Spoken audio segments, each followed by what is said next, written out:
प्रमोद पवार तुम आगे बढ़ो, प्रमोद पवार तुम आगे बढ़ो। खरं तर आज प्रमोद पवारनी जे हत्यार उपसलं आमरण उपोषणाचं, कारण या रस्त्यासाठी विविध संघटना, विविध पक्ष आणि विविध कमिट्यांनी आंदोलनं केली, रस्ता रोको केली, पण अजूनपर्यंत हा रस्ता झाला नाही। म्हणून प्रमोद पवार सारखा एक तरुण या भागात सातत्याने या रस्त्यासाठी 2011-12 पासून तळमळतो का रस्ता झाला पाहिजे। या रस्त्यासाठी आज त्यांनी जे आंदोलनाचं शस्त्र उपसलंय, मी खरे तर सर्व नागरिकांना, या भागातील या रस्त्याने जाणारे सर्व ज्येष्ठ श्रेष्ठ विद्यार्थी आणि कामगार वर्गांना विनंती करतो की आपण सर्वांनी या आंदोलनात जास्तीत जास्त आणि मोठ्या संख्येने सामील व्हायला पाहिजे।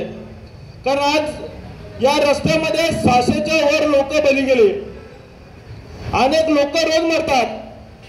बाकी इतर ठिकाणी विदर्भ, मराठवाड्यात एखाद्या शेतकऱ्याने आत्महत्या केली किंवा एखादा कुठलाही आघात झाला तर तो शेतीसाठी झाला म्हणून तिथं एवढं मोठं आंदोलन होतं की चालपोल केली जाते आणि त्या भागात एक मोठे वातावरण निर्माण केलं जातो।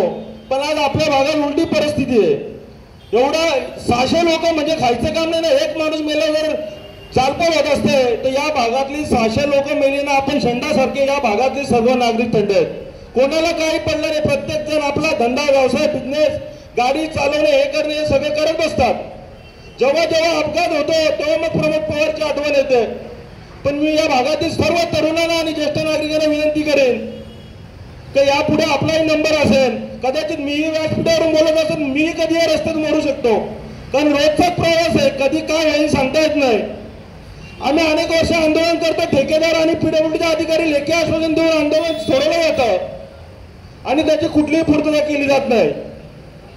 आता ज्या दिवसापासून प्रमोदनी या आंदोलनाचा हत्यार उपसलं, आंदोलन करतो म्हणून सोशल मीडियावर सर्व माहिती द्यायला सुरुवात केली, त्याच्यानंतर या रस्त्यात ज्यांनी ज्यांनी भ्रष्टाचार केला, जे जे ठेकेदार आहेत ते सर्व ठेकेदार आज हे झालेले बघायला मिळतात आणि अनेक नागरिकांना फोन करतात की त्या आंदोलनात सहभागी होऊ नका।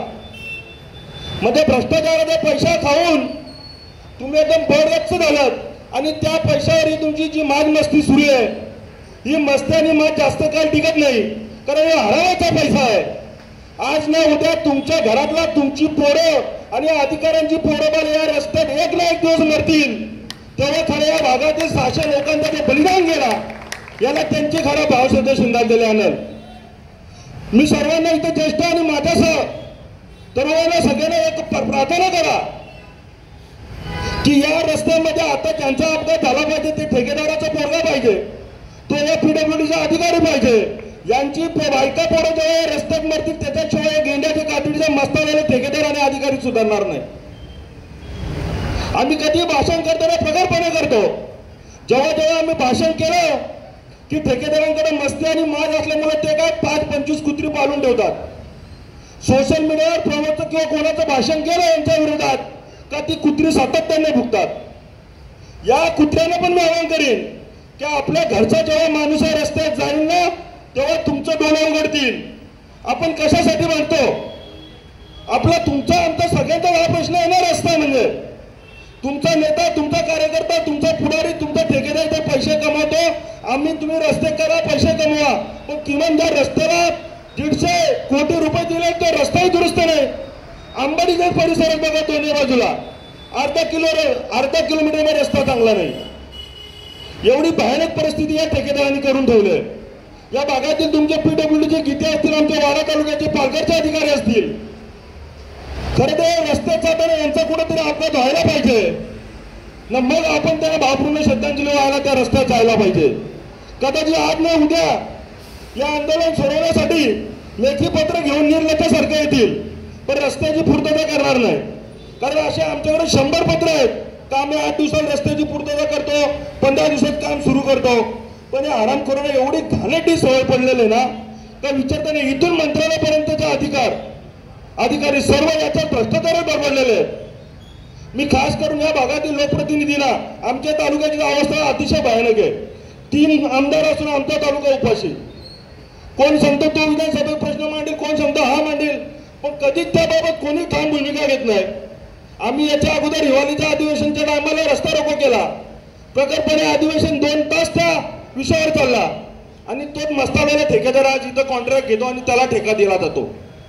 म्हणजे मला तर कधी कधी असं वाटतं स्वतःला का जेव्हा ऑफलाईन जे ठेके दिले जातात तेव्हा हे सगळे लोकांना त्यांची जी जी काय आर्थिक मदत आहे ती ते अधिकारी लोकांना आणि लोकप्रतिनिधींना दिली जाते आणि त्याच्यानंतर ऑफलाईन ठेका दिला जातो. त्याच्यामुळे कोणी बोलायला पुढे सजावत नाही. आपल्यासारखे सामाजिक कार्यकर्ते आमच्या जास्ती कुठल्या पक्षाशी संबंधित नाही. त्याच्यामुळे आम्ही प्रखरपणे बोलतो ना, आम्हाला कोणाच्या मताशी घेणार नाही, पदाशी घेणार.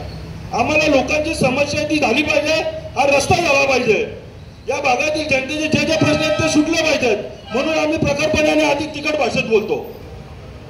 मी सर्व नागरिकांना विनंती करेन का जोपर्यंत प्रमोद पवारचं आंदोलन सुरू आहे तोपर्यंत या भागातील आता इथं जरी आपण 200 लोक असलो तर आपल्याला उद्यापासून 2000 लोकांपर्यंत कसा पोहोचता येईल याच्यासाठी आपण प्रयत्न केला पाहिजे. आणि प्रमोद पवार आणि त्याच्या सर्व सहकाऱ्यांची ताकद आपण कशी वाढवली पाहिजे हे आपण ठामपणे प्रयत्न केले पाहिजे. मी प्रमोदला व्यासपीठावरून सांगू इच्छितो का आम्ही छोटा मोठा उद्योग करतो. आपण कुठलंही आंदोलन करताना सहज शक्य नाही. जी पण काय मदत लागेल, आर्थिक असो किंवा दुसरी कुठलीही मदत, आम्ही आपल्या पाठीशी ठामपणे उभा आहे. आपल्याला कुठे डगमगता कामा नये. आता ही लोकांच्या समस्या आपल्याला सोडवायचीच आहे. हे निश्चित धरून आपण उपोषणाला बसलेत आणि यापुढे सर्व नागरिकांना विनंती करेन का आपण प्रमोद पवार यांना जाहीरपणे पाठिंबा द्याल. एवढ्याच या निमित्ताने सांगतो.